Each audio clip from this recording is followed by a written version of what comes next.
Papa Dudut. Hello po, ako po pala si Jamie, 27 years old at working sa isang private company sa Mandaluyong. Aminin ko po na medyo na-addict ako sa programa ninyong Barangay Love Stories noong naikwento sa akin ng kaibigan ko na naitampok niyong araw ang storya na pinadala niya sa inyong istasyon noong isang buwan. Simula noon ay naging interesado na po akong makinig sa mga kwentong binabasa ninyo sa tanghali.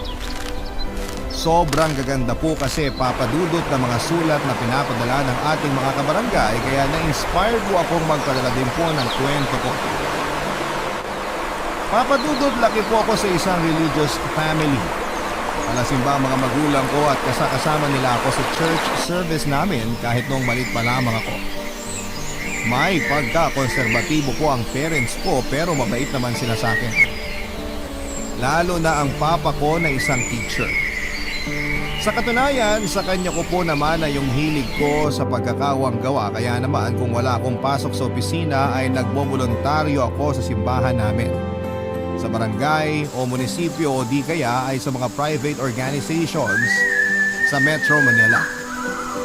Maluwag po kasi sa dibdib ang pakiramdam kapag tumutulong ka sa mga nangangailangan sa paraang hindi ka nag-i-expect ng kapalit.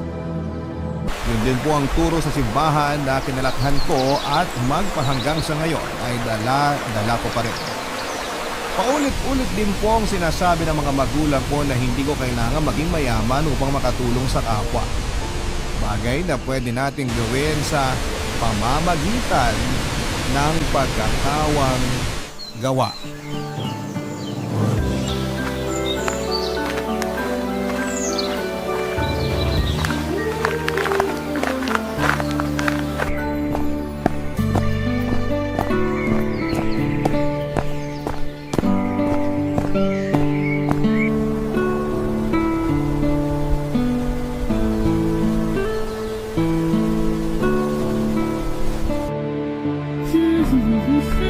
Good morning, Ma!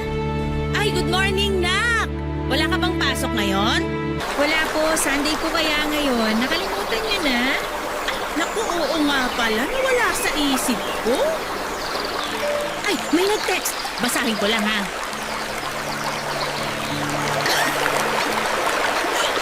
Ang auntie mo, ang daming kwento. Parang ang juicy ng usapan niyo ah. Juicy talaga, kasi tong tiyahin mo may bagong chika sa akin. Naalala mo ba yung second cousin mo? Yung pumatid sa'yo nung bata ka pa? Opo, naalala ko po siya. Hanggang ngayon nga kita pa rin yung peklat ko sa tuhod dahil sa pagkakadapa ako eh. Ano pong meron sa kanya ngayon, Ma? Bakit siya chinichika ni auntie sa inyo? Ayun, mukhang nakarma na, anak. Mantakin mo ba namang nabuntis? Tapos, ang malupit pa, walang tatay yung magiging anak. Hindi raw alam kung sino ang ama, kesyo ang dami-daming lalaki na kinakama. Ayun, problemado siya. Damay pati mga magulang niya. Ah, Ma! Yung bibig niyo naman po! Bakit ba? Nagsasabi lang naman ako ng totoo. Hindi lang pala maldita yung batang yon, may pagkamaharot din. Ma! Huwag po kayo magsalita ng ganyan. Kawawa na nga po yung tao eh. Kayo na ang may sabi, problemado po sila. Hindi naman po yata maganda na pinagsasalitaan nyo sila ng ganyan. Ano bang mali sa sinabi ko? Wala naman, di ba? Totoo naman na maharot siya. Kasi kung hindi siya magpapabuntis kung kani-kanino. Ay! Kung bakit kasi may ganyang klaseng mga anak? Naturingang babae, hindi marunong pangalagaan ang sarili.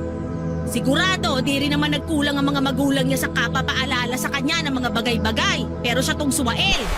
Naniniwala po ako na may dahilan ng pinsan ko kung bakit siya ganun, Ma. May dahilan ba ang pagiging maharot?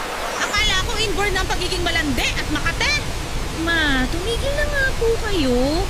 Hindi po nakakatulong mga panguhusga nyo. Tsaka bakit po kayo ganyan magsalita? Ang sasakit ng mga sinasabi nyo. Hindi naman po ganyan ang turo ng pastor natin sa simbahan ah. Hindi nga, pero hindi rin naman tinuro ang magsinungaling. Kaya alam ko wala akong nilalabag na aral sa Biblia sa pagsasabi ng totoo. Malandi ang pinsan mo. Kawawa naman yung mga magulang niya na naghihikaw sa pagtatrabaho para lang pagtapusin siya ng pag-aaral. Tapos ganun lang isusukli niya. Napakawalang utang na loob. Ni hindi pa nga nakakatulong sa pamilya nila eh. Nagdagdag pa ng palamunin. Hey! Naku Jamie, mabuti na lang malayong-malayo ka sa pinsan mong yon. Kasi sinasabi ko sa'yo, wala nang direksyon ang buhay nun. Pariwara, sakit sa ulo, isa lang siyang palamunin. Ay. Kumain na po ba kayo, Ma? Hindi pa, bakit? Sabay na po tayo. Para naman magkalaman ang sikmura nyo at hindi yung kung ano-anong masasamang bagay ang lumalabas sa bibig nyo. Kilabutan naman kayo sa mga pinagsasabi nyo, Ma. Kita mo tong batang to. Kailan ka ba natuto magsalita ng ganyan sa mama mo? Kung maririnig ng papa mo yung tono ng pananalita mo sa akin, naku, pagagalitan ka nun. Kung kayo po ang maririnig ni Papa at kung paano nyo pinagsalitaan ng hindi maganda ang pinsan ko na pamangkin ninyo, ay nako, ewan ko na lang talaga, Ma. Nagsasabi nga lang ako ng totoo. Ano pong masama doon? I'm sure po na yung totoo na alam at sinasabi nyo, maliit na porsyento sa totoo talagang kwento at dahilan nila, Ma. Hindi nyo naman po nasusubaybayan yung pamilya nila. Tsaka wala naman kayong pakialam sa kanila dati, di ba? Tapos ngayon bigla kayo nagka-interest ng dahil lang sa kwentong narinig ninyo. Hindi po magandang ugali yan, Ma. Basta! Hindi ko na kailangang malaman pa ang buong katotohanan para hindi ako makapagsabi ng opinyon. Sapat na ang mga narinig ko. Ay! Hala, sige. Magluluto na ako ng almusal natin ng papa mo para sabay-sabay na tayong kumain. Pagkatapos mag-almusal, magsisimba tayo. Ipagdarasal ko na sana ang bunan ng grasya ang pamilya ng pinsan mo para hindi naman puro kamalasan ang nangyayari sa kanila. Ay! Ganun yata kapag hindi malapit sa Diyos at palasimba. Ma naman eh. Magluto na lang po tayo ng almusal. Nagugutom na ako. Inunan nyo pa kasi ang pakikipagchismisan. Ikaw na bata ka, ha? Sumusobra ka na talaga sa mama mo. Papa Dudut, hindi naman po talaga chismosa ang mama ko pero simula nang mag-pandemic ay naging hobby na po niya ang pakikipagchismisan online sa mga kaibigan at kapitbahay namin. Nung una ay wala namang kaso dahil sabi niya ay nakikipag-bonding lamang siya pero habang tumatagal ay parang nag-iba na po ang ihip ng hangin. Housewife po ang mama ko at bata pa lamang ay tutok na siya sa akin. May business naman siya kung saan ay nagbe-bake siya ng mga pastry products at binibenta niya online. Kaya kahit papaano ay may pinagkakabalahan siya sa bahay pag nasa work kami ni Papa. Kaya lang kapag madalang po ang orders, nagtitelebabad po si Mama. Kausap ang mga kaibigan niya abroad at dito sa Pilipinas. At ngayon na pwede nang lumabas ay may mga araw na nakikipag-meet siya sa mga ito para sumagap ng latest chismis. At yun nga po ang mga kwento na sinishare niya sa akin. Papadudot, wala naman pong kaso kung gusto lang akong i-update ni Mama sa mga nangyayari sa paligid niya. Kaso minsan, kapag nagbibigay na siya ng opinyon tungkol dito tapos tipong hinuhusgahan na niya ang isang tao o pangyayari, aaminin kong medyo na-stress ako. Masakit po kasing magsalita si Mama dahil prangka siyang tao. Pero kahit na alam kong sabi niya lang yun, ay hindi pa rin po magandang ugali ang magsalita ng hindi maganda, lalo pat hindi yun ang turo ng simbahan. Kapag may pagkakataon na na-overwhelm ako sa mama ko, nagiging takbuhan ko po si Kyle. Kaopisina ko siya at kaibigan na masugid ko ring manliligaw ng mga panahong yon.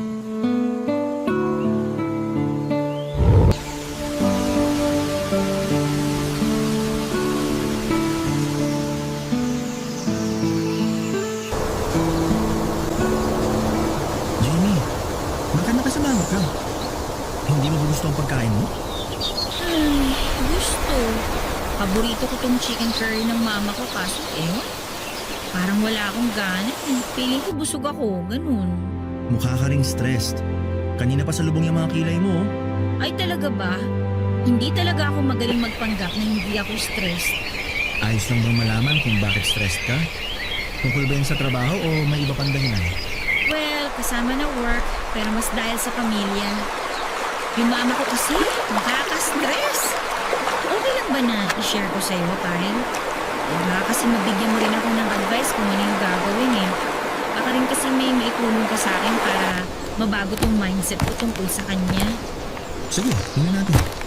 Mama ko kasi, nahihilig sa chismis ngayon. Hindi naman siya dating ganun. Tahimik lang na tao yun. Parang walang pakialam sa buhay ng ibang tao. Tapos itong nag-pandemic, nagsimula yung pakikipagkwentuhan niya sa mga kaibigan at kamag-anak namin online. Okay. Wala naman ako nakikitang masama doon. Oo nga. Kung paminsan-minsan siguro walang masama. Kaso pinanay-panay ng mama ko eh. Ginagawa niyang almusal, tanghalian at hapunan ng chismis. Pati nga rin panghimagas niya, chismis! Pambihira talaga. Tapos ayun, kapag may bago siyang nasagap na pinag-uusapan online, sinasabi niya kagad sa akin. Kaya lang, kasama na rin dun yung sarili niyang opinyon na madalas ikasakit ng ulo ko. Kung magsalita kasi si mama, parang hindi tinuruan ng good manners and right conduct. Direct to the point nga pero mapang-insulto naman. Tama ba yun? Depende kung paano niya sinabi. Pero kung makakasakit ang taong pagsasabi mo ng totoo dahil may kasamang insulto, mali yun. Iyon nga ang sinasabi ko sa kanya. Na sige, nagsasabi lang siya ng opinyon, pero hindi pa rin tama na parang hinusgahan niya yung tao. Ay, naalala ko nung bata pa ako. Lagi nilang sinasabi sa akin ni Papa na masama ang magsalita ng hindi maganda sa kapwa natin. Na kesyo, iba-iba tayo ng pinagdaraanan sa buhay, kaya importante na maging mabuti tayo kahit sa mga hindi natin kakilala o kahit pa dun sa mga taong ginawan tayo ng masama. Kaya nga kahit ang hirap maging mabuting tao, araw-araw kong sinusubukan. Tapos biglang nawala sa isip ni Mama yung tinuro niya sa akin. Ano bang ganun? Minsan nakakapagsalita talaga tayo ng hindi maganda dahil sa bugso ng damdamin. Pero hindi naman ibig sabihin na masamang tao na tayo, Jamie. Siguro ang nangyari sa mama mo, nadala siya sa kwentuhan ng di sinasadya. I'm sure di magtatagal marirealize din ng mama mo na mali ng mga sinasabi niya sa iba. Sana nga ganun yun. Kasi kilala pa naman siya sa amin na palasimba. Tsaka alam naman natin na gulo lang ang dala ng pakikipagchismisan, di ba? Ayoko may makaaway ang mama ko na kung sino. Lalo pat hindi sanay ang pamilya namin sa skandalo. Sa tingin ko, hindi naman naabot sa ganon. Basta alam ng mama mo limitasyon niya. Tuwing pagkatapos siya magsimba, baka nare-realize naman niya na sumusobra siya sa pagbibigay ng opinion niya. Kaya maniwala ka sa akin. Magiging okay din ang lahat. Sabi mo naman, hindi siya dating ganon. Kaya baka ngayon lang yan kasi pandemic. Thank you, Kyle, ha? Kasi gumaan talaga yung loob ko dahil sa mga sinabi mo. Wala yun. Huwag ka na masyadong magpaka-stress. Kasi tingin ko, di ka naman nagkulang. Pinapaalalahanan mo naman siya, di ba? Oo, pinapaalalahanan ko siya. Yun naman pala eh. Ginawa mo na ang part mo. Kaya kalmahan mo lang. Hayaan mong gawin din niya ang part niya. Maniki ng mama mo. Alam niya ang tama at mali. Sa bagay, hindi na siya baby. Kaso minsan parang bata pa rin talaga umasta eh. Ganun daw talaga pag tumatanda. Nag-iisip bata. Seryoso ba? Sa iba raw, oo. Pero depende sa tao. Ay naku, mabuti pa kumain na lang tayo. Bigla akong ginanahang kumain. Aaminin ko po na medyo napaisip ako mabuti sa mga sinabi at pinayo sa akin ni Kyle Papadudut. Siguro nga ay tama naman siya sa sinabi niyang hindi naman intensyon ni Mama na manira ng kapwa dahil alam naman ito ang tama at mali. Alam din ni Mama na hindi magandang gawain ang pakikipagtsismisan dahil aware naman tayo na madalas ay buhay ng ibang tao ang pinag-uusapan natin dito. Sadyang malaking dagok lamang po talaga ang pandemic dahil natutunan natin kumustahin ang isa't isa. Lalo na't walang kasiguraduhan ang buhay ng tao, lalo nitong nakalipas na 2 taon kung saan kasagsagan ng COVID-19. Sa kabilang banda ay gusto ko pong isipin na hindi kasanayan ni Mama ang pakikisangkot sa mga tsismisan dahil mahirap na pag nagkataon. Kaya nga hanggat maaari ay pinagsasabihan ko po siya at pinapaalala sa kanya ang mga turo ng simbahan na dapat niyang i-apply sa tunay na buhay. Isa na nga po doon ay yung huwag maging mapanghusga o mapanghamak ng kapwa dahil sino ba naman sa atin ang pinanganak na perpekto? Wala naman, hindi ba? Kaya lang hindi ko po akalain na pe-personalin ni Mama ang pagtawag ko ng pansin sa pagiging chismosa niya. Dahilan para madismaya siya sa akin at sabihan akong pakialamera. Barangay Love Stories. Barangay Love Stories. Simula nga po nang pansinin ko ang pagiging chismosa ng mama ko at pagsabihan siya ay sumama talaga ang loob niya sa akin. May punto na hindi na niya ako kinakausap ng madalas gaya dati kaya medyo nag-alala po ako. Napansin na rin kasi yun ni Papa kaya na-open ko po sa kanya ang mga nangyari.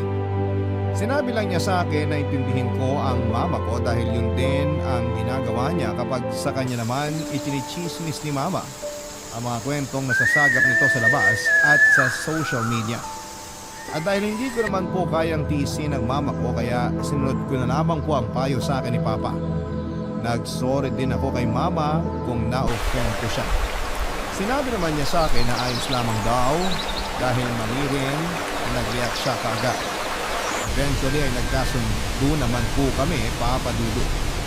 Sa opisina namin ay palagi po akong kinukumusta ni Kyle dahil alam niya kapag stress o may malalim na iniisip ako. At dahil ramdam ko po na mabuti siyang tao kaya tiwala po ako sa kanya na mag-share ng mga nangyayari sa bahay namin. Nabanggit ko na nililigawan din ako ni Kyle at nung panahon na yon, plano ko na pong sagutin siya. Mabait po si Kyle, paunawain at maalalahanin. Matyaga rin siya sa paniligaw niya sa akin at nararamdaman ko po na mabuti ang intensyon niya. Kaya nga hindi nagtagal, Papa Dudut ay opisyal ko na po siyang sinagot bilang boyfriend ko. Magaan po sa pakiramdam at masaya po ako ng mga panahon na yun, Papa Dudut. Bagay na gusto ko rin ibahagi sa mga magulang ko.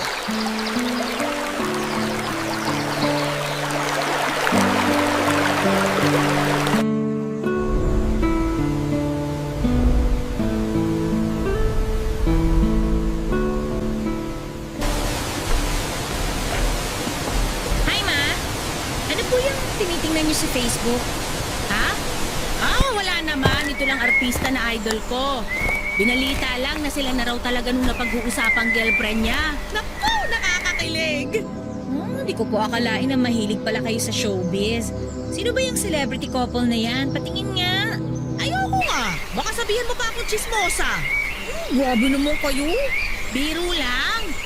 Kaya ikaw na, pag nag-boyfriend ka, dapat yung alam mo na hindi ka iiwan o sasaktan, ha? Ayaw ka na uli namin makitang luhaan ng papa mo, Jamie. Salamat po sa concern, Ma. Ang totoo po... Wala ka bang natitipuhang lalaki, na? Parang ang tagal-tagal na kasi simula nung may pinakilala ka sa amin ng papa mo. Nasa tamang edad ka na naman para mag-boyfriend. Basta wag ka lang magpapabuntis kagaya ng pinsan mo, ha? O Ma, ayan na naman kayo ha. Ino-open nyo na naman yung tungkol sa pinsan ko.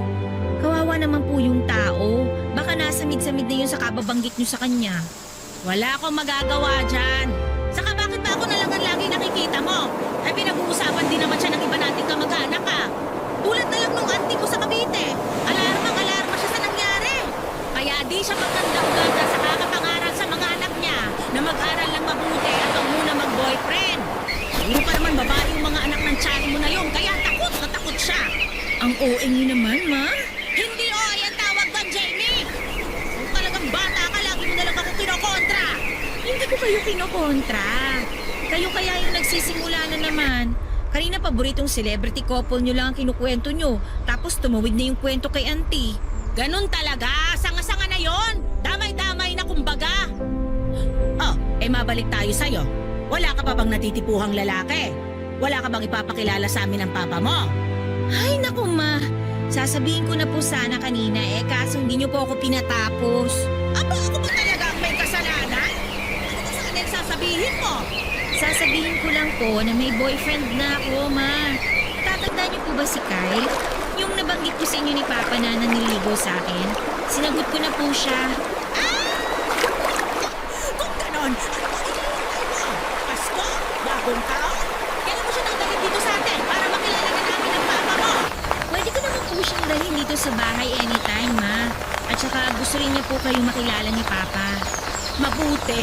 Masaya ako para sa'yo, na. Ang kailangan na lang namin gawin ng papa mo kilatisin ang gusto yung lalaking nagpapatibok ng puso mo. Kung pasado ba siya sa panlasa namin o hindi. Huwag niyo po masyadong takutin yung boyfriend ko, ha? Ikaw talaga? Anong akala mo sa nanay mo? Katulad ng mga kontrabida sa teleserye na pinapanood ko sa GMA?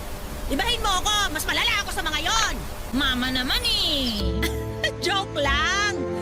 Ay, O siya, kumain ka na doon. Nagluto ako ng bulalo. Uy, paborito ko yun!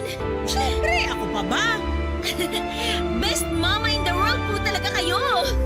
O kita mo to? Ng bola pa?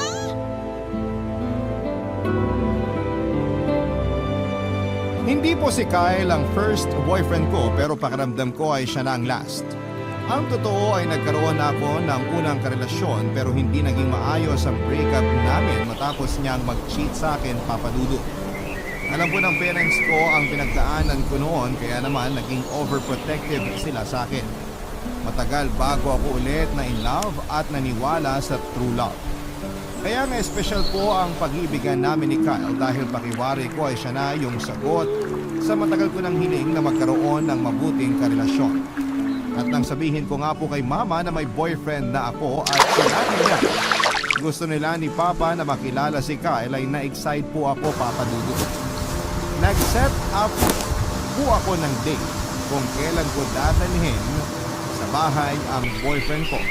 At nang dumating nga ang araw na yon ay kinilati siya ng gusto ng mga magulang ko. Pero naging maayos naman po ang opisyal nilang pagkikita at naaalala pa nga ni Papa na minsan ko nang nabanggit sa kanila ang panliligaw ni Kyle. Kaya lang Papa Dudut, akala ko po ay wala ng side comment si Mama dahil maayos naman ang pakikitungo niya kay Kyle noong kaharap niya ito. In fact, anak na nga kaagad ang tawag niya sa boyfriend ko. Pero pagkalipas lang ng ilang araw ay may mga pasari na siya na kesyo baka lokohin lang ako ni Kyle. Hindi kaya ay pagpalit sa ibang babae kagaya ng ex-boyfriend ko.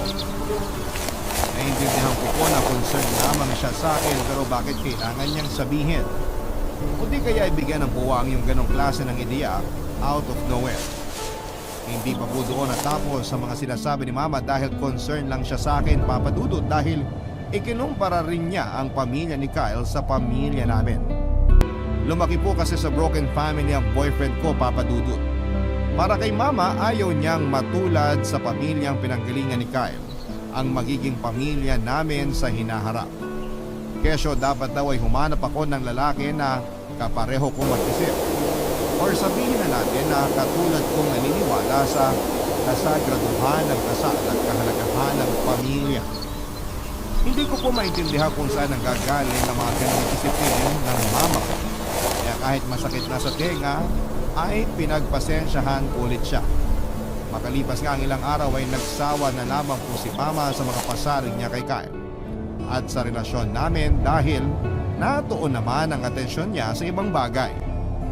Yon ay noong may kamag-anak kami na lumapit sa kanya at humingi ng tulong na pinansyal.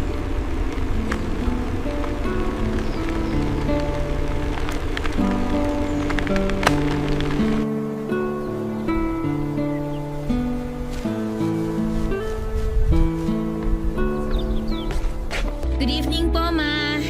O Jamie, nandiyan ka na pala. Mukha pong kararating nyo lang din ah. Saan po kayo galing? Doon sa simbahan natin. Nagvoluntaryo ako magwalis-walis ng bakuran at nagbigay din ng donasyon. Okay po.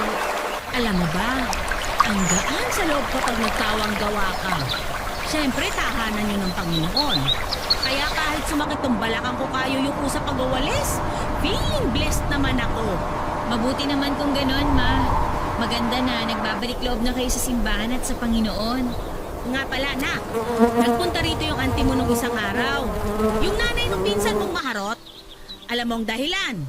Siyempre, para mangutang ng pera pampacheck up ko no dun sa anak niyang buntis. Siyempre, bilang likas akong matulungin at may takot sa Diyos, pinahiram ko ng pera. Ma, pwede mo na silang tawagin ganyan? Masyado po kasing masakit sa tenga eh. Ay naku, hindi ko kasi mapigilan. Parang automatic nang lumalabas sa bibig ko yung mga bagay na yon. Kagagawa naman nila. Kung nagpakatinulang sana sila, hindi ko sila mahuhusgahan. Pero hindi pa rin po tamang asal yan, Ma. Para naman po kayong walang natutunan sa mga tinuturo sa simbahan. O bakit? May narinig ba sila sa akin nung pinahiram ko ng pera, auntie mo? Wala! Kasi nga, mabuting tao ako. Maawain ako sa mga nangangailangan. Good Samaritan, ika nga. Ay, anong walang natututuhan ang pinagsasasabi mo dyan? Wala nga po narinig sa inyo si auntie nung kaharap niyo siya. Pero ngayon ang dami-dami niyo naman pong sinasabi. Tama po ba yun? Kung hindi naman pala bukal sa loob niyo na pahiramin si auntie ng pera, sana sinabi niyo na lang po na wala kayong mapapahiram. O kung bukal man sa loob niyo, mananahimik na lang kayo at hindi niyo na sila huhusgahan. Paano kayo naging mabuti sa lagay na yan? Paano kayo naging matulungin? Paano kayo naging good Samaritan? Ha, Jamie! Hindi ko na nagugustuhan ng tono ng pananalita mo, ha? Nagiging bastos ka na sa akin! Baka nakakalimutan mo, mama mo ako! Wala kang karapatang pagsalitaan ako ng pabalik, hindi pagtaasan ako ng boses! Hindi ganyan ang turo sa simbahan at hindi ka namin ganyan pinalaki ng papa mo! Ma, hindi ko naman kayo gustong bastusin. Pero sumusobra na po kasi kayo. Kayo ba? Aware ba kayo na hindi maganda ang ugali ninyo? Na bastos kayo? Na mahilig kayong mahusga ng kapwa ninyo? Kala nyo napaka-perfecto nyo? Pero ang totoo, makasalanan din naman kayo! Ngayon, nasasaktan kayo pag ako naman yung nagsasabi ng totoo. Bakit hindi nyo kayang marinig?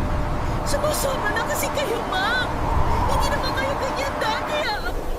Yung mama na kilala ko, mabait, hindi mapahusga. Yung tumutulong sa kapwa na walang hinihinging kapalit at hindi marunong manira. Sabi niyo sa akin ni Papa, importante na maging mabuti tayo sa bawat isa. Kasi hindi natin alam yung pinagdadaanan ng iba. Pero bakit bigla ko nakalimutan niyo yung sinabi at tinuro niyo sa akin noon? Kung tutusin nga, wala namang ginawa yung pinsan ko sa inyo. Pero grabe yung galit niyo sa kanya. Masama bang makaramdam ng pagkabuisit sa pamilya ng pinsan mong yon? Lalo na sa mga magulang niya? Eh, ang yabang-yabang nila nung araw na kesyo may pera raw sila kaysa sa atin. Tapos ngayon ano nangyari? Ginarma na sila! Sila na tong nanghihirap sa pamilya natin! Pero ma, kayo na po yung may sabi, kinarma sila. Hindi po ba kayo natatakot na baka tayo naman yung karmahin dahil sa ugali nyo?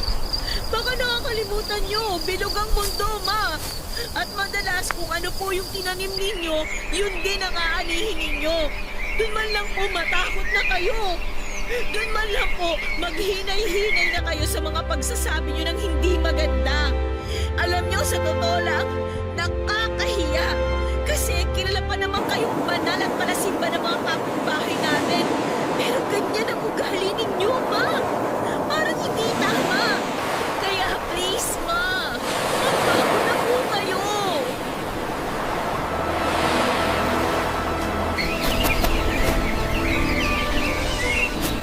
Siguro pagod lamang ako ng panahon na yon, kaya hindi ko na rin po napigilang magsalita ng pabalang sa mama ko, Papa Dudut. Alam ko na masamang sumagot sa nakakatanda pero hindi masamang makatwiran lalo na kung mali rin naman ang sinasabi nila. Sa pagkakataong yon ay hindi ko po nagustuhan ang ugali ni Mama lalo na yung paninirang puri niya sa kamag-anak namin na lumapit at tinulungan niya. Tapos ang lakas pa ng loob niyang sabihin na mabuting tao siya dahil tumulong siya sa nangangailangan. Yun naman pala ay hindi bukal sa loob niya at sa isip ko ay hindi naman siya inuobligang tumulong o kung ano lang ang makakaya niya. Yun lang ang ibigay niya. Pero ang pagsalitaan at insultuhin mo yung nangangailangan patalikod nito at matapos mong palabasin na mabuti kang tao para sa akin ay isa pong malaking kapaliwan, Papa Dudut. Siguro ay naipon na lamang po ang mga disappointments ko sa ugali ng mama ko kaya nakapaglabas na rin po ako ng sama ng loob sa kanya.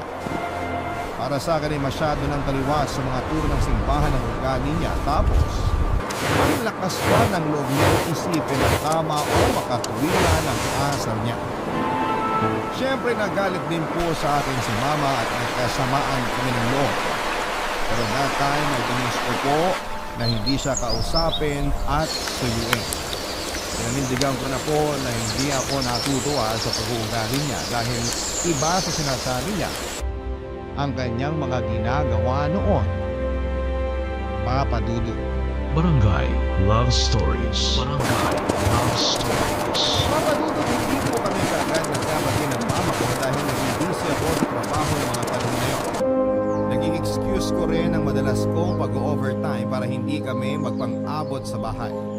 Pag-uwi ko kasi ay natutulog na sila ni Papa. Tapos inaagahan ko na lamang ang alis ko para hindi na kami magkita pagising ko. Yun po ang unang beses na nagalit ako kay mama at ayoko siyang sanayin na mapapatawad ko siya kagad dahil baka isipin niyang tama siya. Sa katwiran niya at mali ako dahil na-realize ko yon kapag ako yung unang nanuyo sa kanya. Kaya lang ang mabigat po sa dibdib na may kasamaan ng loob. Tapos ay magulang mo ba? Nang mga panahon na yon ay napansin po ni Kyle na malungkot at iritable ako kaya naikwento ko nga po sa kanya ang pinagtalunan namin ng mama ko. Nakinig lamang po si Kyle at inunawa niya ang mga sinasabi ko. Hindi niya ako ininterrupt. Nagsasalita ko at hanggang maaari iniiwasan niyang magbigay ng opinyon. Payo pag hindi ko hinihingi. Isa lang yon sa maraming magagandang katangian ng boyfriend ko na nagustuhan ko sa kanya, Papa Dudut. Kaya nga ramdam ko na nasa tamang tao ako. Nung hindi ko na po alam ang sasabihin at gagawin ko ay saka ko po hiningi ang panig ni Kyle o Papa Dudut. Bagay na hindi naman niya pinagkait sa akin, Papa Dudut.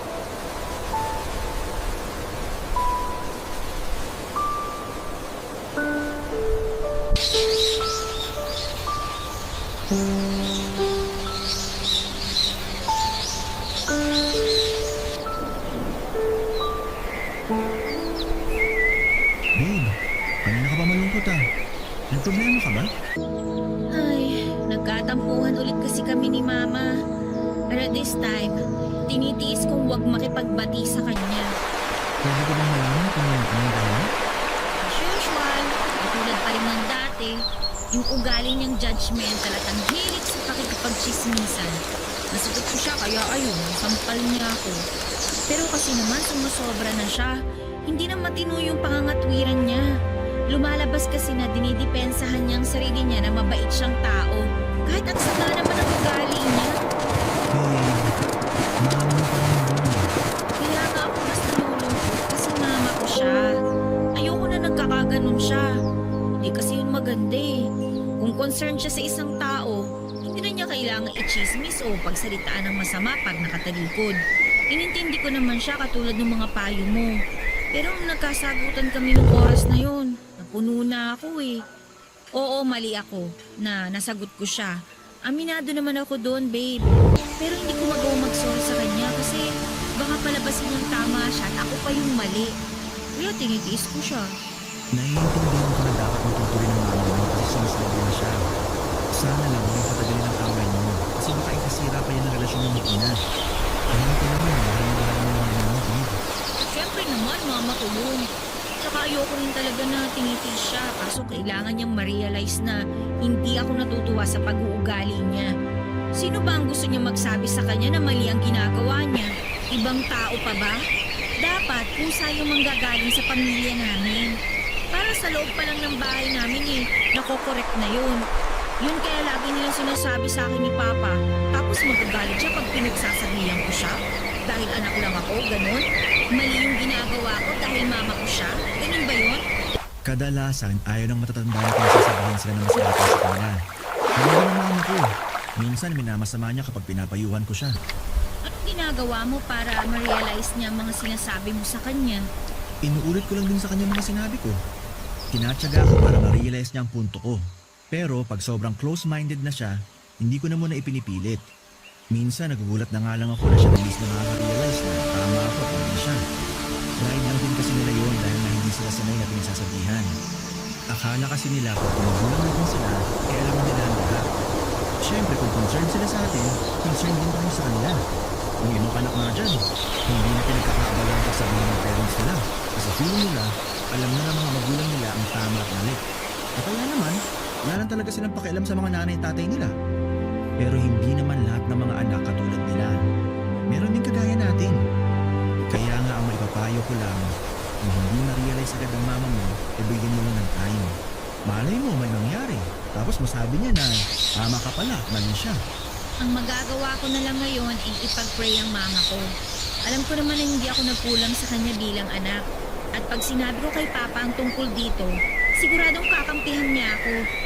At saka alam mo, sa totoo lang, ayoko rin naman na hindi kami nag-uusap ng mama ko eh. Kasi ngayon pa lang na ilang araw kami hindi nag-iimikan, miss na miss ko na siya. Huwag mong tiisin ng matagal ang mama mo. I'm sure namimiss ka rin niya. Feeling ko rin nga, ako kaya ang paborito niyang anak. Bukod sa wala talaga siyang choice kasi wala naman akong kapatid. Yun din sana ang sasabihin ko. Naunahan mo lang ako. Thank you, babe, ha. Kung wala ka, baka hindi gumaan ang loob ko. Pasensya ka na rin kung puro konsumisyon ko sa mama ko ang nagkukwento ko sa'yo. Wala namang kasi yun, babe. Masaya ako. Napapagaan ko ang loob mo. Papadudod muli ay napaisip po ako sa mga ipinayo sa akin ng boyfriend ko. Kaya naman, consider ko po na makipagayos na sa mama ko. Sabi ko naman, mabigat sa dibdib ang may kasamaan ng loob, lalo pat parents natin yun. Hanggat maaari ay ayoko rin pong tumagal ang tampuhan namin ni mama dahil mahal na mahal ko po siya. Kaya nga, after ng work that day ay dumiretso po ako ng simbahan para ipagdasal na sana'y hipuin ng kamay ng Panginoon ang puso ng mama ko upang hindi siya madaig ng dyablo, para hindi siya maging certified chismosa at mapanghusga sa plato. Magaan po ang loob ko na lumabas ng simbahan ng araw na yon, dala-dala yung pag-asa na dining-ginigyo sa panalangin ko.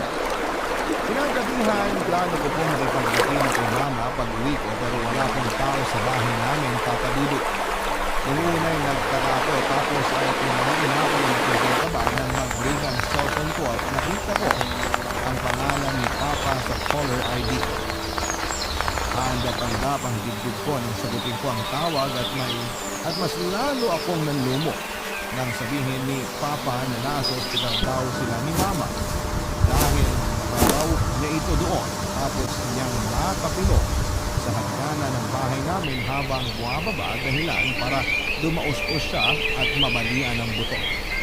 Dali-dali po akong pumunta sa kinakarokonan nila at awang-awa ako sa mama ko. At nang makita ko naka-wheelchair siya, at nangyayayan para maihiga sa kama, pinaglaman niya mag-stay pa ng ilang araw sa ospital para magpagaling. Todo ang sitwasyon ng po ako. Tapos kong mag-final leave sa company namin.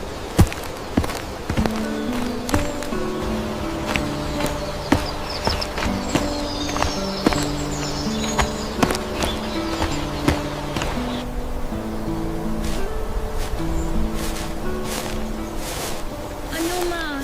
Okay ka lang ba? Masakit pa rin po ba yung balakang nyo? Ayos na ako, nak. Huwag ka na masyado mag-alala kay mama. Gagaling din ako. Kaso nabalian kayo ng buto. Makakagalan pa daw bago tuluyang maging okay yan. Oo, pero hayaan mo na. Gagaling din naman ako basta sundin ko lang ang sinabi ng doktor. Huwag ka na masyado mag-alala sa mama mo, Jamie. At mga tawa ata ako. Hay, si mama talaga nakuha pang magbiro. Alam ko naman po nagagaling kayo. Kaya lang hindi niyo maaalis ang pag-aalala sa akin. Alam ko naman po na aksidente ang nangyari kaso nag-aalala pa rin ako eh. Alam mo na, huwag kang matatawa ha. Pero na-realize ko na karma ko na yata to. Kasi nitong nakalipas, ang sama-sama ng ugali ko. Ano naman? Totoo naman eh. Tapos na-realize ko rin na tama ka sa mga sinabi mo sa akin, nak. Na sumusobra na ako. Na hindi na maganda ang mga sinasabi ko. Ang totoo, nahihiya lang akong aminin na tama ka. Kaya hindi pa rin ako nakikipagbati sa'yo. Hinihintay kitang lumapit sa akin tapos saka sana akong hihingi rin ng tawad sa'yo. Ayos na po yun, ma. Ang mahalaga po ay na-realize na yung mga mali mo. Hindi po kasi talaga magandang gawain ng manira at mag-insulto ng tao matapos yung tumulong. Kahit ang pakikipagchismisan, hindi rin po yung mabuting gawain. Natatakot lang ako na baka kasanayan nyo yun, tapos makalimutan nyo ng maging mabuting tao. Hindi mangyayari yon dahil palagi mo kong pinapaalalahanan. Alam mo bang kinausap din ako ng papa mo tungkol sa napapansin niyang pagbabago raw ng ugali ko? Doon ko naisip na hindi lang pala ikaw ang apektado, pati ang buong pamilya natin. Hindi naman kasi dapat ganon, lalo pat tumatanda na ako. Sinabi po sa akin ni Kyle na may paraan ng Diyos para iparealize sa atin ang mga bagay-bagay na nakakalimutan natin. Hindi ko lang akalain na ganyan ang mangyayari sa inyo, Ma. Sabi ko naman sa'yo, karma ko to. Mabuti habang maaga nakapag-isip-isip na ako. Kasi kung sakaling nagtagal pa, ay ewan ko na lang talaga. Ma naman eh, huwag naman po kayong ganyan mag-isip. Parang binibiro ka lang eh. Hay, pero pasensya ka na talaga sa mama ha. Pati sa mga masasama akong sinabi sa boyfriend mong si Kyle. Natatakot lang talaga kami ng papa mo na maulit yung nangyari sa'yo nung iniwan ka ng lalaking minahal mo. Ayaw na naming makita na nasasaktan ka, Jamie. Para kasing doble ang balik sa amin. Mas natudurog ang puso namin. Wala naman pong garantiya na hindi na ako masasaktan pag nagmahal po ulit ako, di ba?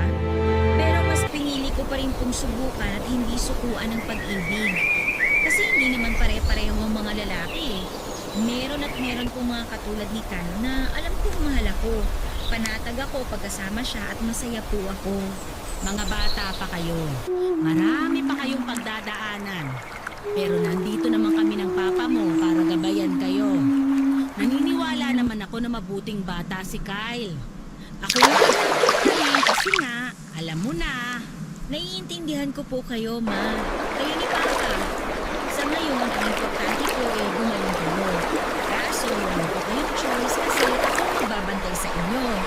Nag-leave po ako ng ilang araw sa trabaho. Huwag na po kayong pumunta. Sabi ko na, ikaw na muna ang masusunod at hindi na ako magsasalita. Magsalita pa rin po kayo, Ma. Namiss ko na po yung mga kwento nyo. Basta, wag lang po puro chismis ang ikukwento nyo, ha? Ma, sorry po, ha? Kasi nasagot ko po kayo. Pasensya ka na sa mama kasi nasampitin kita. Hindi ko na uulitin. Dapat kasi mas naging maunawain ako at hindi na talaga sa bunso ng damdamin. I love you, Ma. I love you too, anak. Papadudot, wala pong pagsigna ng kasiyahan na nararamdaman ko ng panahon na yun dahil pati na kami ni Mama. Kahit po gano'n ang naging ugali niya sa mga nakaraan ay mahal na mahal ko po sila ni Papa. Masaya ako kasi unti-unti na niyang binabago ang hindi magandang asal na katangian niya sa sarili niya. Opo, walang ipinanganak na perpekto sa mundo. Na tayo ay may hindi magagandang ugali pero araw-araw ay pwede po tayong magbago hanggang sa kasanayan nating maging mabuting tao. Yan po ang patuloy kong ginagawa sa kasalukuyan, papadudot. Kindness, ika nga nila. Hindi yun magkukumbasan ng kahit anong yaman sa mundo at hindi rin po mananakaw sa iyo. Sa kasalukuyan, going stronger pa rin kami ni Kyle at kasama ko rin po siyang magsimba at mag-serve sa church namin every Sunday. Kasundo rin po niya ang parents ko, papadudot, lalo na si Mama. Para siyang nagkaroon ng anak na lalaki sa katauhan ng boyfriend ko. Mapalad ako dahil ibinigay ng Panginoon sa akin si Kyle pagkatapos ko mabigo sa unang pag-ibig ko. Kaya nga lagi namin sinisiguradong dalawa ng ama ang sentro ng aming pag-ibigan upang makaya namin nagpasang sa pagsubok sa buhay na ibabato sa amin. Maraming salamat po, Papa Dudut, sakaling mapili po ninyo itampo ang story ng buhay ko at sana tulad ng inaasahan ko ay tinapulutan po ito ng aral at inspirasyon ng ating mga kabarangay. God bless po sa Barangay Love Stories and more power. Ang inyong forever kapuso at kabarangay, Jamie. Dear Papa Dudut, mapagpalang araw sa inyong lahat. Ako nga pala si Lena, 30 years old at isa sa mga masusunod din ng pagkakakinig sa Spotify ng Barangay Love Stories. Kaya naman na-inspire din po ako magpadala ng kwento sa inyo. Neto lang nakaraan ay naganap ang lahat ng ibabahagi ko sa inyo. Ito ang naging dahilan ng malaking pagbabago sa akin. Hindi po ako mahilig sa commitment. Lagi akong takot kapag usapang commitment na papadudot. Gusto ko ay casual lang. Lagi akong nakatambay sa mga online dating site para makahanap ng mga papayag sa gusto ko. Casual, one night stand. Kasama tuwing nalulungkot kapag mag-iisip. Yun lang naman ang hanap ko. Kapag may gusto ng something more, syempre, atras kagad ako. Aminado kong emotionally unavailable akong tao, Papa Dudut. Kaya siguro tinuruan ako ng leksyon ng Diyos. Nalala ko sa isang online dating site si Jonathan. Mas bata siya sa akin ng 3 taon. Alam niya kung ano ang pinasok niya at hindi naman siya humiling ng kahit na ano. Gusto lang din niya ng laro. Gusto lang din niya ng kasama at laro. Pinayagan ko yun. Unang pagkikita pa lang namin ay may nangyari na kaagad sa amin. Nagkaroon kami ng koneksyon, pero sa kama lang. Masaya naman siyang kasama, kaya naulit ng ilang beses ang pagkikita namin na lahat ay nauuwi sa pagsisiping. Maganda talaga ang koneksyon namin sa kama. At iyon ang naging dahilan para aksidente niya akong mabuntis. Hindi kami nag-ingat dahil nadala kami ng init ng katawan. Hindi ko yon natanggap kaagad. Hindi naman ako handang maging ina pero nangyari na. Ayaw ko namang ipalaglag dahil para sa akin ay wala namang kasalanan ang nasa sinapupunan ko. Dahil dito, Papa Dudut, ay kinausap ko si Jonathan tungkol sa ipinagbubuntis ko, Papa Dudut.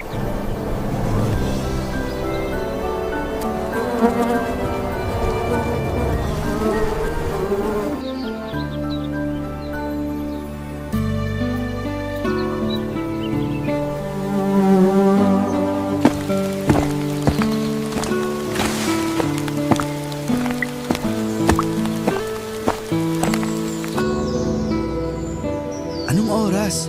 Saka saan pala tayo magche-check-in? Hindi mo sinabi sa akin sa chat. Mag-usap muna tayo. Sige, order lang ako ng beer natin. Asan ba yung waiter dito? Bawal sa akin ng beer. Orange juice na lang. Kailan pa naging bawal sa'yo ang beer? Ginagawa mo na ng tubig ang alak kapag nagkikita tayo eh. Dati yun, iba na ngayon. Bakit biglaan na ata ang pagbabago mo? Hindi ako ready. Buntis ako. So, hindi na tayo pwedeng mag-check-in? Narinig mo ba sinabi ko? Oo, buntis ka mo. So, hindi na tayo pwedeng mag-ano? Diba bawal yun kapag may baby na sa tiyan? Hindi mo man lang ba tatanungin kung sinong ama ng dinadala ko? Ako ba o iba? Malamang ikaw! Alam mo namang ilang buwan na tayo nag-aano? Malay ko ba kung may on the side ka pa dyan? Seryoso ako, Jonathan. Totoong buntis ako at ikaw ang ama. Eh di congrats sa akin. Magiging ama na ako. Hindi ako nakikipaglokohan ha, hindi to prank. Alam ko, Reaction mo sa binalita ko. kasi masaya ako. Masaya. Hindi pernado itong pinagbubuntis ko. Ako lang pinapakalit sa seryoso natin. Hindi ko nga alam kung bakit ka nagpapanik. Eh malaking blessing ang isang sanggol. Pues hindi ako ready sa blessing na to. Kaya kung may kilala kong santo na malapit sa Diyos, dasalan mo na para bawiin to. Uy, wag naman. Gusto ko pang maging tatay. Paninindigan ko yan. Seryoso ka ba, Jonathan? Hindi biro itong pinagbubuntis ko. Malaking pagbabago to sa buhay natin. Ano naman ngayon? Balang araw naman magiging nanay ka at magiging tatay din ako. Maaga lang nangyari sa atin. Pero nakatadhana na to. Sigurado ako. Nakatadhana akong mag-rescue ng mga aspin at maging cool na tita. Hindi maging ina. Eh saya na yung role na binigay sa'yo ng Diyos. Huwag ka nang pumalag. Mahalin mo na lang. Hindi ko alam kung bakit ganyan ang reaksyon mo. Pero mamaya lang, sigurado kung matatauhan ka. Maiisip mo na hindi ka pa handang maging ama. Malabo yan. Gusto ko talagang maging ama. Saka pwede naman na ako magkaroon ng anak sa edad ko. Huwag kang pakakasiguro. Gusto ko talagang maging ama para may i-flex ako sa Facebook. Karamihan kasi ng mga tropa ko may mga anak na. Makijoin na rin ako. Saka para may dahilan ako para tumakas kapag sobra na sa inuman. Higit pa sa pagpe-flex sa Facebook ang pagkakaroon ng anak. Malaki na sa responsibilidad to. At willing naman ako akuin kung gusto mo. Huwag mo sanang ipapalaglag ha. Araw-araw ako makokonsensya kapag ginawa mo yan. Alam ko, karapatan mo bilang babae kung gusto mong ituloy ang pagbubuntis mo o hindi. Pero sana may isip mo na hindi ka naman nag-iisa sa pagharap niyan. Andito ako. Kami ni nanay. Ipapakilala kita sa kanya. Magugustuhan mo siya. Jonathan! Ramdam ko na natatakot ka. Siguro mamaya makakaramdam din ako niyan. Pero mas inunahan kasi ako ng saya. Ikaw din. Baka mamaya maging masaya ka na sa bagong blessing na dumating sa buhay natin.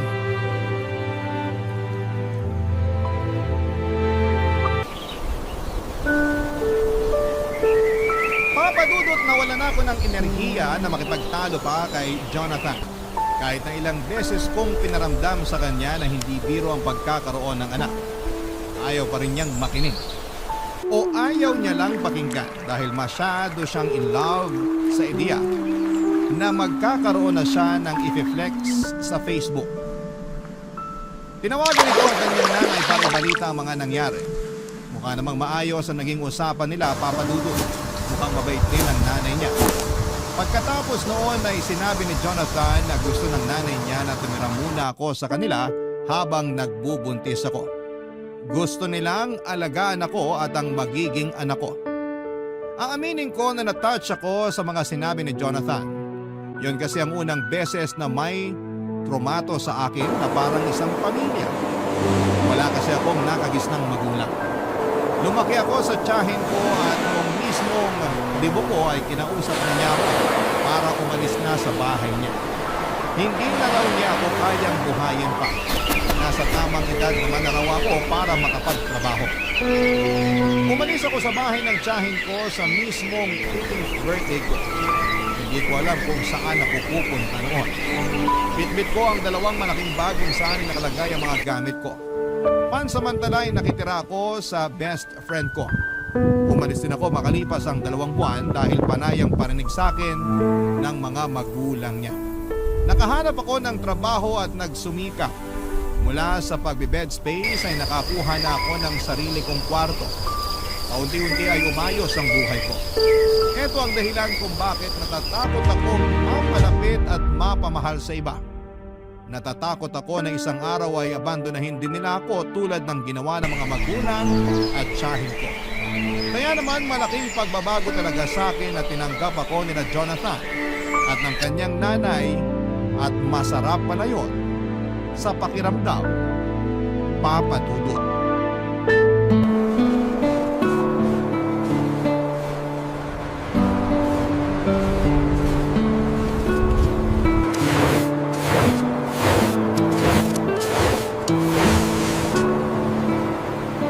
Ikaw pala si Lena. Opo, tita. Nanay na lang ang itawag mo sa akin. Magkakaapo na ako sa inyo, kaya dapat magulang na rin ang trato mo sa akin. Salamat po, nanay. Ayan, 2 na ang anak ko. Ayos lang po ba talaga sa inyo na tumira ako rito? Oo naman. Ako nga itong naulit kay Jonathan na dito ka tumira. Lalo na nung nalaman ko na umuupa ka lang daw ng kwarto. Tama ba? Opo, yun lang kasi yung kaya ng sahod ko eh. May mga kasama ka ba ron na tenants? Marami po. Paupahang mga kwarto talaga yun. Naku, sakto palang kinuha na kita rito. Hindi makakabuti kung napapaligiran ka ng maraming tao. Maniwala ka sa akin. Mabilis ma-stress ang mga buntis. Dito ka na lang talaga. Mas maaalagaan ka pa namin ni Jonathan. Nasaan po ba si Jonathan? Hindi kasi siya nagre-reply sa mga chat ko. Pabalik na yon. Pinabili ko lang ng merienda natin at saka ibang kailangan mo. Ay, nakakahiya naman po. May pera naman po ako. Ako na lang pong gagastos sa mga pangangailangan ko. Ay, hindi pwede. Hati kayo ni Jonathan. Pag lumabas ang bata, sisiguraduhin ko naman na si Jonathan na ang magtatrabaho para masustentuhan lahat ng pangangailangan ng apo ko. Hindi ko naman po pwede iasa sa kanyang lahat eh. Kawawa naman siya. Makakapagtrabaho pa rin naman ako, makakapag-ipon pa para panghanda sa panganganak ko at sa iba pang mga pangangailangan namin mag-ina. Lena, naisip ko lang, paano kaya kung pagkatapos mong manganak ay huminto ka na sa trabaho? Para naman matutukan mo ang anak mo. Wala ka naman po problemahin bayarin sa upa kasi libre na ang lahat dito para sa'yo. Pero gusto ko pa rin po sana may trabaho para mas malaki ang maipon namin ni Jonathan para sa anak namin. Iba na talaga ang henerasyon ngayon, ano?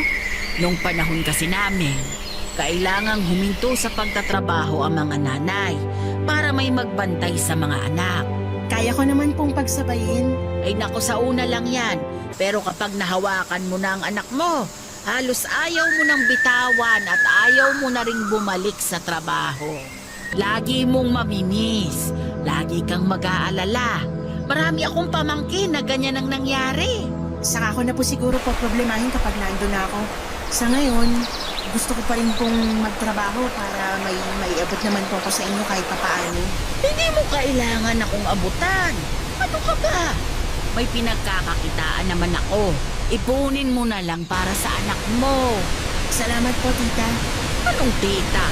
Di ba nanay na ang itatawag mo sa akin? Hindi pa rin po ako sanay. Sanayin mo na. Kasi magtatampo ako sa'yo kapag hindi. Wala po kasi akong tinawag na nanay mula pagkabata. Kaya parang ang hirap sanayin ng dila ako nabanggitin ng salitang yan. Nakwento nga sa akin ni Jonathan. Kaya pinilit ko talaga siya na kunin ka rito. Kailangan mong magkaroon ng isang ina para alam mo kung paano maging ina sa magiging anak mo. Salamat po, nanay. O kung may kailangan ka, huwag kang mahihiyang magsabi sa akin. Ituring mo akong isang ina. Salamat po.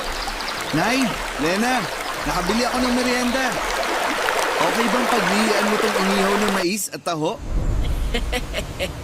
Bakit naman ikaw ang magdidesisyon sa paglilihian ni Lena? Hindi ba pwede yun? Natakam kasi ako nung nakita ko to sa palengke eh. Ikaw atang naglilihi eh. Ganyan din ang tatay ni Jonathan dati. Siya ang nauunang maglihi kesa sa akin.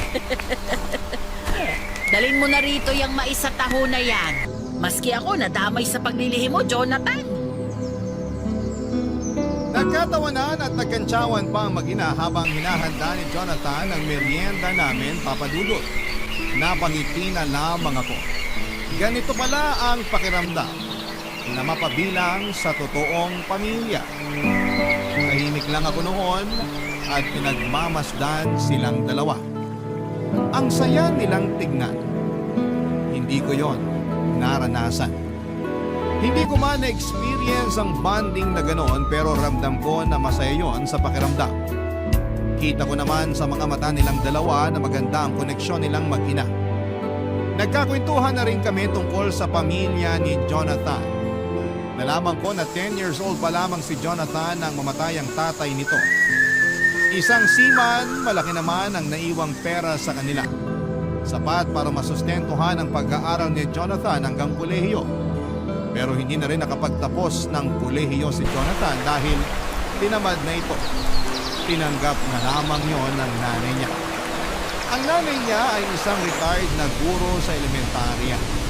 Hindi na kasing laki tulad ng dati ang hawak nilang pera, pero sapat lamang ang meron sila para sa simple at komportableng buhay. Si Jonathan naman ay nagtatrabaho bilang ahente ng mga sasakyan. Marami akong nalaman tungkol sa kanilang pamilya. Masaya ako sa mga nalaman ko. Naisip ko na safe ang magiging anak ko sa poder nila. Ramdam ko. Kaya naman ang bilis lang din gumaan ang loob ko sa kanila, Papa Dudut. Sa pagdaan nga ng mga araw ay mas lalong tumitindi ang saya ko. Sa wakas ay nagkaroon na ako ng pamilya. Siguro nga ay totoo ang sinabi ni Jonathan. Malaking blessing ang sanggol sa aking sinapupunan. Dahil sa pinagbubuntis ko ay na-bless ako ni Lord ng pamilya sa katauhan ni nanay at ni Jonathan. May mahihiling pa ba ako? Parang wala na. Kontento na ako sa piling nila at sa direksyon ng buhay ko. Barangay Love Stories. Barangay Love Stories. Papa Dudut, mabilis lang na lumipas ang mga buwan. Nakapanganak na ako sa wakas at babae ang isinilang ko. Malusog at hindi ako binigyan ng problema habang nagle-labor. Pinangalanan namin siyang Mika. Sinunod ko sa pangalan ng best friend ko. Mula nung isinilang ko si Mika, mas dumoble ang pag-asikaso ng nanay ni Jonathan sa akin. Tinuro niya sa akin lahat ng kailangan kong malaman sa pag-aalaga ng sanggol. Mas kaya pa nga niyang patahanin ang anak ko kesa sa akin. Sanay na talaga siya at hindi pa rin daw niya nakakalimutan ang pag-aalaga ng sanggol dahil halos lahat ng pamangkin niya ay siya rin ang nag-asikaso. Mahilig kasi sa bata ang nanay ni Jonathan. Nakita ko naman yon kung paano niya mahalin si Mika.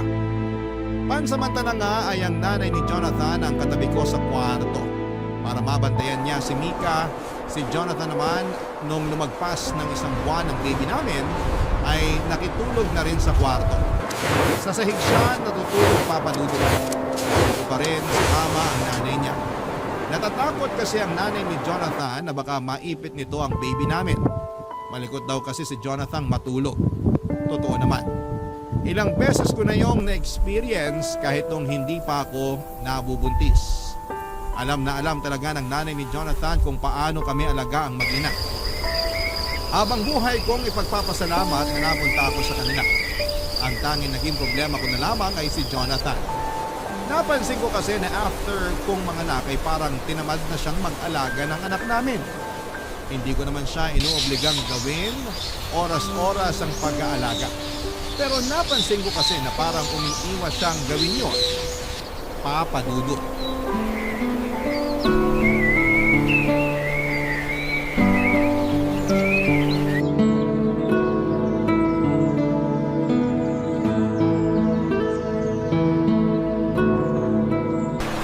Oh, isoli ko na si Baby Mika sa'yo.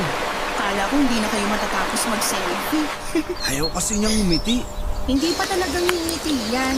Iyak pa lang naman ang alam niyan. Hindi tuloy ako makahanap ng ipopost sa Facebook. Hindi maayos lahat ng kuha naming dalawa. Kahit blurred pa ang kuha mo sa kanya, ilalike pa rin yan sa Facebook. Basta baby, matik na yun. Sige na nga. Bakit nga pala bihis ka wala ka namang pasok ngayon? Holiday, di ba? At long weekend. So bakit nga? Andito ka lang naman sa bahay kung makaporma ka para kang may liligawan sa labas. Selos ka ba? Sabi nila kapag kakapanganak pa lang ng babae, nagiging silosa raw. Totoo ba? Ay nako, alam mong setup natin. Magsasama tayo para sa bata. Wala tayong relasyon. Oo na. Talaga to. Lagi na lang takot sa commitment. Ipaliwanag mo na kaya kung bakit nakaporma ka. Para maganda ang selfie namin ni Baby. Oh, tapos na kayo mag-selfie. Magubad ka na. Grabe to. Kakapanganak lang. Gusto na agad akong hubaran.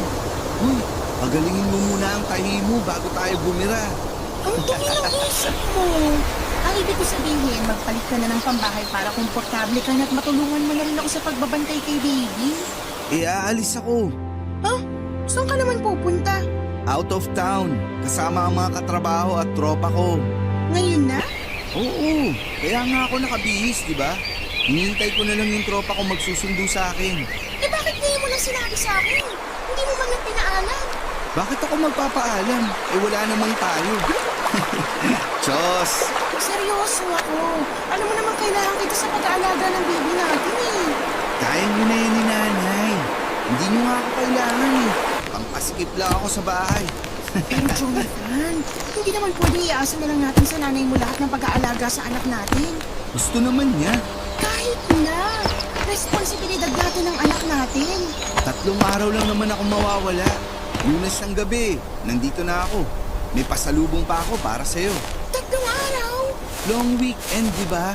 Sinusulit lang namin. Minsan lang kasi makapagbakasyon. Marami pa namang long weekend sa kalendaryo. Baka naman pwede magpaska muna ngayon. Nakita mong kapapanganak ko pa lang eh. Hindi pwede. Nakapag-ambag na ako sa tutuloyan namin at sa gas. Susulitin ko na. Ipawiin mo na lang yung ambag mo para ipandagdag natin sa pambili ng diapers at vitamins ni baby. Lalong hindi pwede. No refund sa ambag. Kawawa naman mga kasama ko kung kukunin ko yung ambag ko. Planado na yung budget eh. Sana kasi nagsabi ka man lang sa akin para napag-usapan natin kung pwede kang tumuloy o hindi. Sobra ka namang istrikto. Ngayon lang naman ako magbabakasyon. Pero parang lagi kang nakabakasyon eh. Kahit nandito ka lang sa bahay, hindi kita halos nakikitang pumapasok dito sa kwarto para tulungan ako kay baby. Saka ka lang pumupunta rito para mag-selfie. Buti nga, pumupunta pa ako eh. Wow! Parang utang na loob pa namin ni baby na pumupunta ka pa rito sa kwarto. Iba. Mali ata pagkakasabi ko.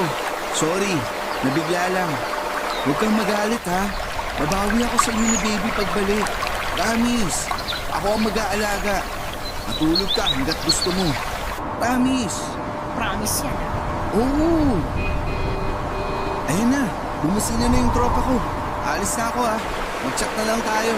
Update na lang. Okay? Bye! Natahimik na nga mga ko at pinigilang magalit.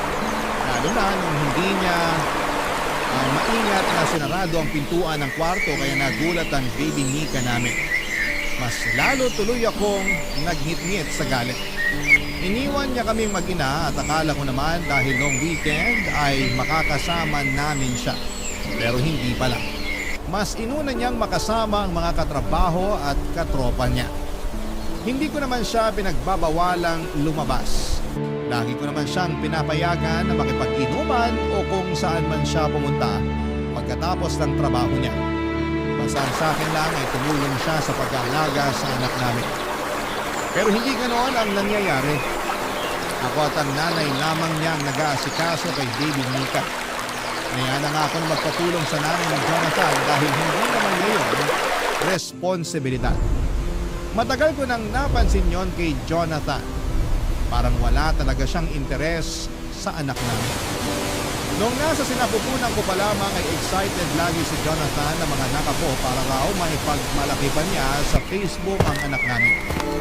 Ilang selfie lang ang lumipas pagkatapos ko mga anak ay hindi na niya pinakita ulit sa akin na excited siya sa pagdating ng anak namin.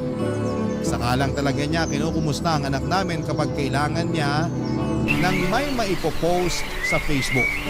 Ang nakakainis pa sa mga caption niya, lagi niyang pinamumukha na isa siyang mabuting ama. Nakala mo ay lagi niyang inaalagaan ang anak namin. Kung alam lang ng friends niya sa Facebook na parang ginagamit lamang niya ang anak namin para may maipost siya at magmukhang dakila, mapadudot.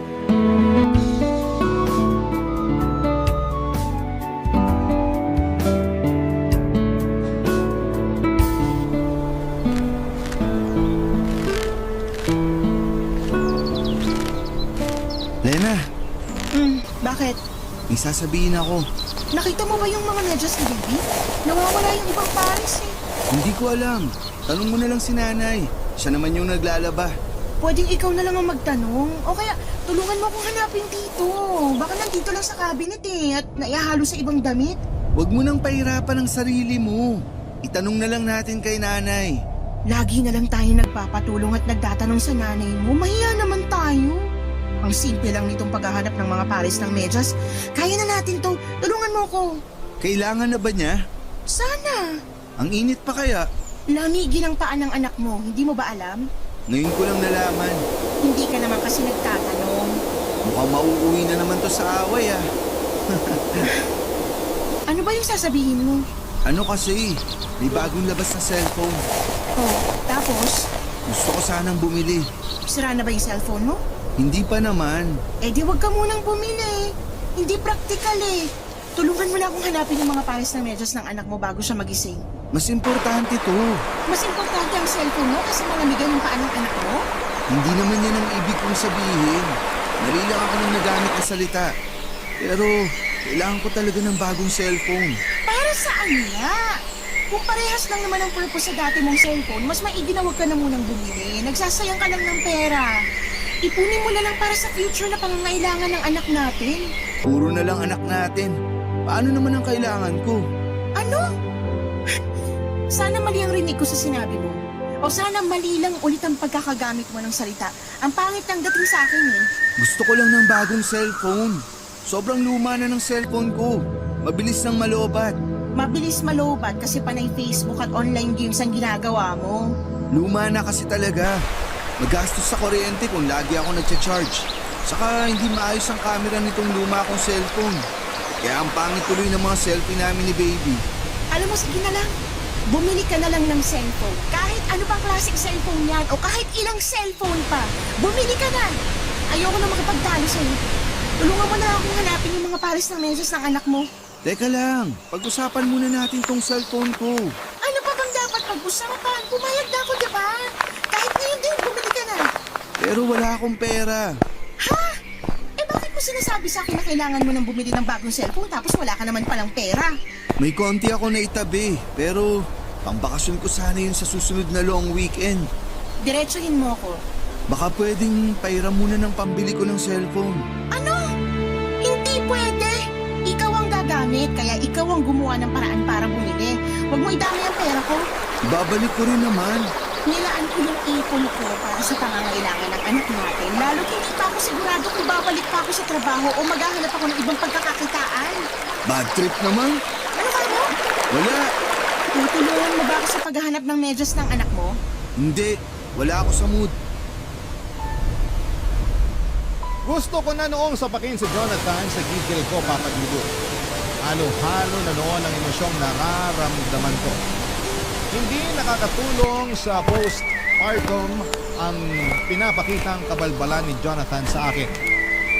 Nagmadali siyang lumabas ng kwarto at saka malakas na sinarado ang pintuan. At dahil doon ay nagising ang anak namin.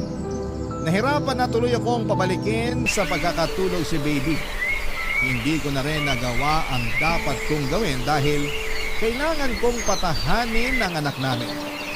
Hindi ko na alam ang uunahin ko. Ang baby namin o magalit sa inaasal ni Jonathan. Doon ko nakita kung gaano ka-immature si Jonathan. Para siyang bata na hindi binigyan ng pambili ng candy. Gusto kong magsumbong noon sa nanay niya pero ayoko namang magkaroon sila ng away dahil sa akin. Kaya naman sinubukan kong intindihin pa ang tatay ng anak ko. Kaya lang papadudot habang tumatagal ay mas lalong lumalala noon ang ipinapakitang asal ni Jonathan sa akin. Hindi na rin siya nagsiselfie kasama si baby. Hindi na rin niya hinahawakan pa ang anak namin. Ni pansinin kapag pumapasok sa kwarto ay hindi niya ginagawa. Lumamig na rin ang pakikituro niya sa akin. Hindi ko na alam ang gagawin ko noon para manumbalik ang koneksyon natin. Kaya naman naglabas ako ng pera at inabot sa kanya. Doon naman ay natuwa siya. May pambili na siya ng cellphone niya at pinangako niyang babayaran niya yon kagad sa akin. Pero hindi naman niya ginawa yon. Ako tuloy ang nagkakaroon ng problema sa ibang pangangailangan ko at ng anak namin dahil nasa ang ipon ko para ibigay sa kanya para may pambili siya ng bago niyang cellphone. Barangay Love Stories. Barangay Love Stories. Papadudot, sinubukan kong tiisin ang pinapakitang pangbabaliwala ni Jonathan sa akin. Lalo't hindi na ako nakabalik pa sa trabaho. Nagpasya akong mag-resign sa trabaho para matutupang maigi ang anak namin. Mas ginusto kong maging stay-at-home mom dahil alam kong wala akong maasahang tulong sa pag-aasikaso ng kay Jonathan.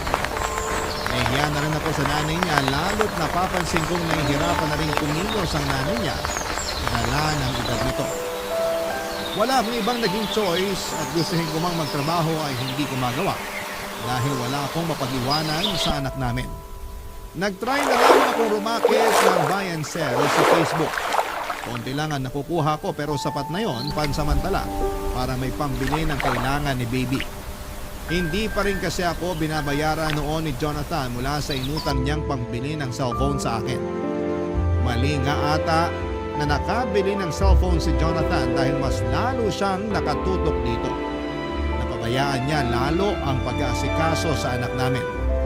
Napadalas nga ang pagsiselfie niya pero puro siya lamang ang pinopost niya. Hindi na niya sinasama ang anak namin. Samantalang yon ang isa sa mga dahilan niya kung bakit gusto niyang magkaroon ng bagong cellphone para maayos ang pictures ng anak namin na ipopost niya. Pero hindi na niya pinost ang tungkol sa anak namin. Palihim akong nasaktan doon. Pero sinubukan kong baliwalain dahil mas kailangan kong maging matatag para sa anak namin. Lalong mas kinailangan kong maging matatag. Lalo't na lamang kong nag-resign na pala sa trabaho itong si Jonathan, papadudot.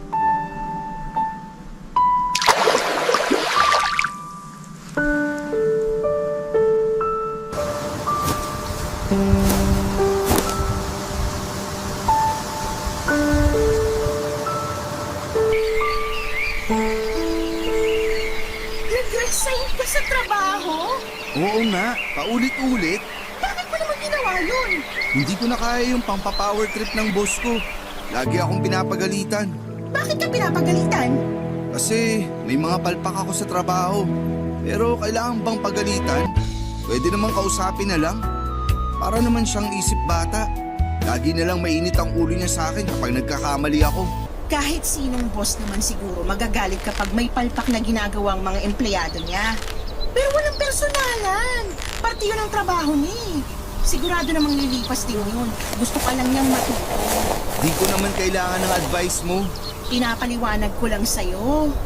Grabe ka naman, Jonathan. Nag-resign ka pa talaga kung kailan naman wala rin akong trabaho. Ikaw din naman nag-resign ah. Pinagalitan ba kita? Nag-resign ako para may mag-alaga sa anak natin. Baka nirarason mo lang yan. Kasi ayaw mo na magtrabaho. Andiyan naman si nanay na mag-aalaga ng baby natin. Bakit di mo na lang siya gamitin? Kasi nakakahiya na iaasa sa nanay mo yung responsibilidad natin kay baby Mika. Hindi naman siya nagre-reklamo. Ikaw lang tong gumagawa ng issue. Hihintayin pa ba natin na magreklamo siya? Jonathan naman. Sana pinag-isipan mo muna mabuti bago ka nag-resign. Sa tayo kukuha ng panggasto sa anak natin? Mukha namang may ipon ka pa, no? Gawin mo na. Wala na akong ipon. Di ba binigay ko sa'yo para pangbili ng cellphone mo? Bakit parang naniningil ka na, ha? Wala pa akong pambayad. Kita mong kakaresign ko lang sa trabaho. Hindi ko na inaasahan na magbabayad ka. Kasi kung gusto mo talaga magbayad, sana dati pa. Kung alam ko lang na isusumbat mo sa akin yung pinautang mo, sana hindi ka na lang nagpairam. Sana nga hindi na lang eh. Para may pera pa ako para sa mga kailangan ng anak natin. Ngayon, wala na. Wala na yung ipon ko. Pareho pa tayong walang trabaho. Paano na to? Meron pang pera si nanay. Iaasa na naman natin sa kanya. Apo naman niya yan. Gagastusan niya yan. Grabe ka. Huwag na tayong magtalo. Nangyari na eh. Pakiusap maghanap ka na agad ng trabaho. Kailangan natin ng pera ngayon. Pahinga muna ako sa trabaho. Dito muna ako sa bahay. Jonathan? Huwag mo naman sana akong pilitin na magtrabaho kung hindi pa ako ready. Nasak din ako sa pagkakaresign ko sa trabaho. Bigyan mo ako ng time na makamove on. Hindi tayo hihintayin ng mga bayarin, Jonathan. Tayo mag-a-adjust sa mga gustong sa tagdaan niyan. Hindi kasi ganun kadaling maganap ng trabaho. Ayun naman pala eh. Sana yan ang naisip mo bago ka nag-resign. Wala eh. Nangyari na. Maliligo lang ako saglit. Pwede bang ikaw na muna magpalit ng diaper ni baby? Kailangan ko mag-relax sa banyo. Nasa sala lang si nanay. Teka, tatawagin ko. Subukan mo namang palitan ng diaper ng anak mo kahit minsan. Trabaho kasi yan ng mga babae. Wow, Jonathan! Trabaho mo kasi kasuhin ang sarili mong anak. Hindi nga ako marunong dyan. Ikaw na lang. Tuturuan kita para alam mo na sa susunod. May pinapabili pala si nanay sa akin. Teka, unahin ko muna yon. Nagmamadaling lumabas ng kwarto si Jonathan, Papa Dudut. Hindi ko na naihabol sa kanya ang huli kong sasabihin sana. Napailing na lamang ako at alam kong nagsisinungaling siya. Naiiyak na ako noon habang pinapalitan ang diaper ng anak namin. Hindi ako makapaniwala na merong ganong klaseng ama, Papa Dudut. Halo-halo na ang nararamdaman ko. Stress, galit at lungkot. Wala man lang akong maramdamang saya. Pagkapalit ko ng diaper ni baby ay pumunta ako ng sala para ipakiusap muna sa nanay ni Jonathan na bantayan muna ang anak namin para makaligo na ako. Pasimple kong tinanong kung nasaan si Jonathan. Nagtaka rin ang nanay niya dahil hindi raw niya alam kung saan siya nagpunta. Nakumpirma ko tuloy na nagsinungaling siya para makaiwas na magpalit ng diaper ni baby. Nalaman ko rin na tumambay pala siya sa isang computer shop na binabantayan ng isa niyang kaibigan. Pagkatapos noon ay nag-inuman pa sila. Sa pagdaan pa ng mga araw ay hindi ko pa rin nakumbinsi si Jonathan na magtrabaho. Nakatambay lang siya madalas sa computer shop at umuwi na lamang sa gabi para kumain at matulog. Hindi ko magawang magreklamo sa nanay niya dahil iniisip ko na sino ba ang kakampihan sa aming dalawa. Hindi naman ako ang kadugo. Napadalas na rin ang away namin dahil doon at lalong kinausap niya ang nanay niya para bigyan kami ng pera na pambili ng kailangan ng baby namin. Kaya ako tumanggap ng pera sa nanay niya. Kahit nanay na niya mismo ang nag-aabot sa akin. Alam kong darating ang panahon na kailangan na rin maghigpit ng nanay niya dahil may pangangailangan din siya na kailangang pagkagastosan. Kaya naman sinubukan ko maghanap ng trabaho. Bahala na. Kung pwedeng isama ko na lamang sa magiging trabaho ko ang anak ko, ay gagawin ko, Papa Dudut.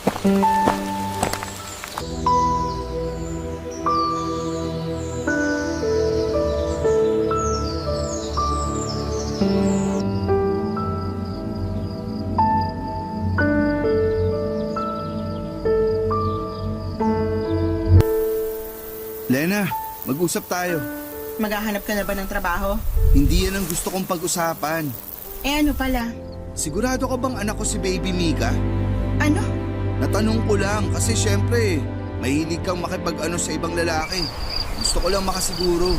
Ikaw lang ang nakakasama ko ng ilang buwan bago nabuo si Mika. Sinubukan mo na bang tingnan ang mukha ng anak mo? Parang ikaw nga lang ang gumawa eh. Kamukhang kamukha mo. Nanay mo pa mismo nagsabi na kamukha niyo ng tatay mo si Mika. Pati yung nunal sa noo. Ngayon mo ba ako pagdududahan ha?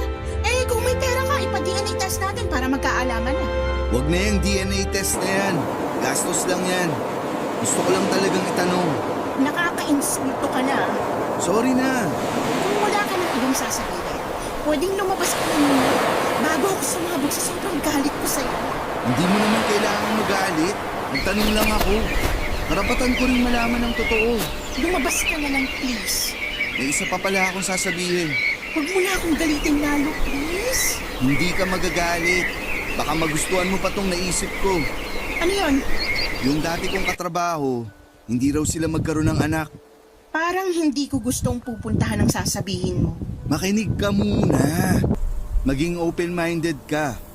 Matagal na silang mag-asawa, pero hindi pa rin sila magkaroon ng anak. Eh, lumapit sa akin yung katrabaho kong lalaki. Baka raw makatulong ako. At ano naman ang itutulong mo para magkaroon sila ng anak, Aber?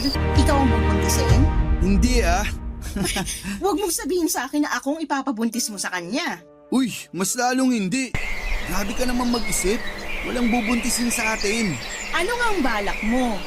Yung iniisip ko kasi, sakto lang para hindi na tayo mamroblema sa gastusin kay baby. Kasi napapansin ko, lagi ka nalang stress at malungkot dahil kay baby. Walang kinalaman si Baby Mika sa stress at lungkot na nararamdaman ko. Akala mo lang yun. Pero sobrang stressful talaga ang magkaroon ng anak. Lalo kung hindi pa handa yung magulang, di ba? Anong kinupunto mo? Hindi ba pumasok sa isip mo na ipaampun na lang natin si baby? Makinig ka muna bago ka magalit. Hindi ko na kailangan makinig para hindi ako magalit. Hindi effective. Galit ako sa lahat ng sinasabi mo. Yung katrabaho ko kasi, nakwento ko sa kanya na pwede niyang ampunin si baby para maalagaan at mabigyan ng magandang future. Kasi hindi natin kayang gawin yun, di ba? Pareho tayong walang trabaho. Tapos, wala ka pang kasamang mag-aalaga sa kanya. Hindi ako makapagpala na naisip mo yan. Gusto ko lang maging praktikal. Paano ba natin bubuhayin ang anak natin? Eh pareho tayong walang pera. Grabe ka, Jonathan. Grabe. Pumayag yung katrabaho ko na ampunin si baby. Sabi nga nila, baka mag-abot pa sila ng 5K sa atin para pasasalamat.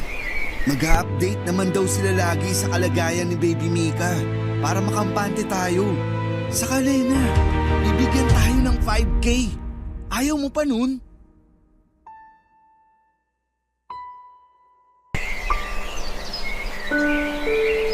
Blanco ang mukha ko noon habang nagsasalita si Jonathan.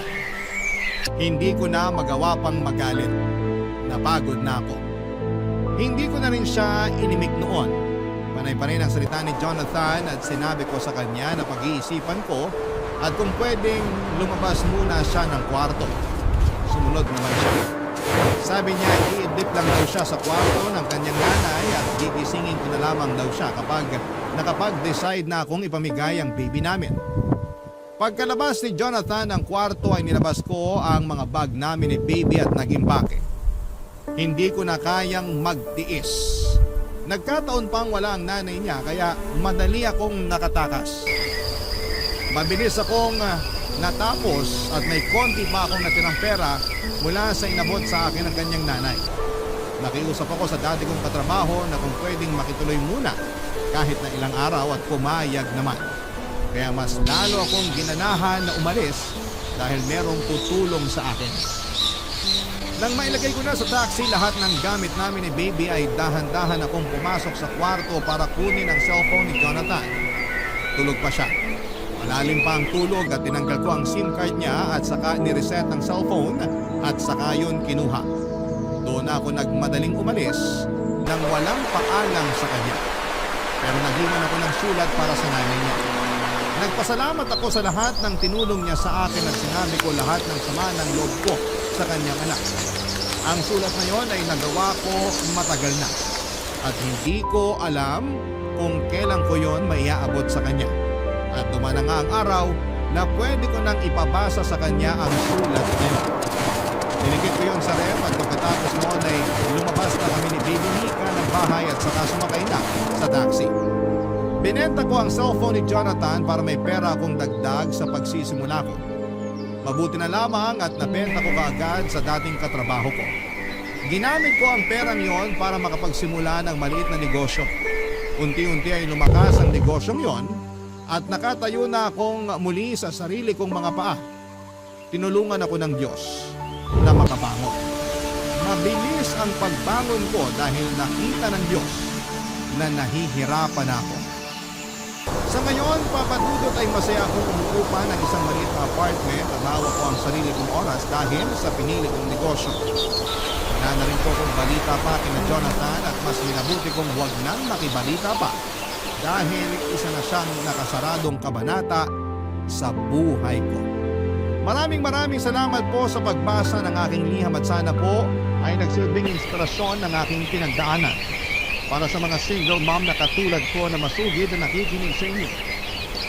Ang inyong kapuso at kabarangay forever, Lena.